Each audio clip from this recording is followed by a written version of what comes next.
ఇన్ని రోజులుగా గత 10 సంవత్సరాల నుంచి కూడా 5-6 సంవత్సరాల నుంచి కూడా కాంగ్రెస్ బీఆర్ఎస్ రెండు కూడా దొంగ నాటకాలు ఆడుతూ ప్రజల లోపల అయోమయం సృష్టించే ప్రయత్నం చేస్తున్న విషయం వాస్తవం.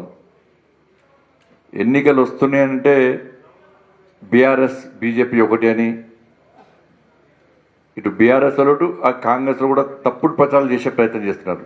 ఇప్పుడు కాంగ్రెస్ బీజేపీ ఒకటి అని బీఆర్ఎస్ పార్టీ వాళ్ళు ఇట్లా అనేక రకాలుగా తప్పుడు ప్రచారం చేస్తున్న సందర్భంలో ఈరోజు తెలంగాణ సమాజానికి ఫుల్ క్లారిటీ వచ్చేసింది.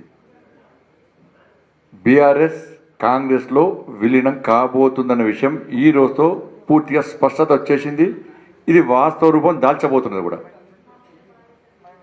ఎందుకంటే నిన్న కూడా చెప్పిన నేను, కాంగ్రెస్ పార్టీ రాజ్యసభ అభ్యర్థిగా పోటీ చేస్తున్న వ్యక్తి, కాంగ్రెస్ పార్టీ రాజ్యసభ అభ్యర్థిగా తెలంగాణ రాష్ట్రం నుంచి నిర్ణయించిన వ్యక్తి,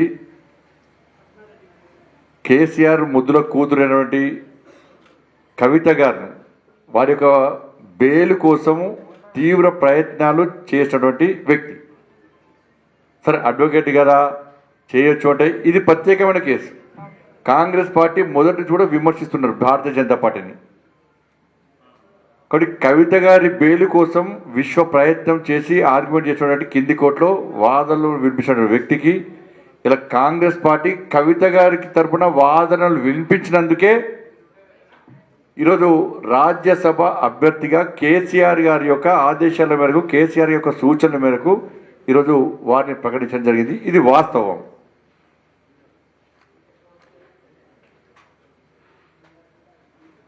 కాబట్టి దీన్ని తెలంగాణ సమాజం గమనించాలి.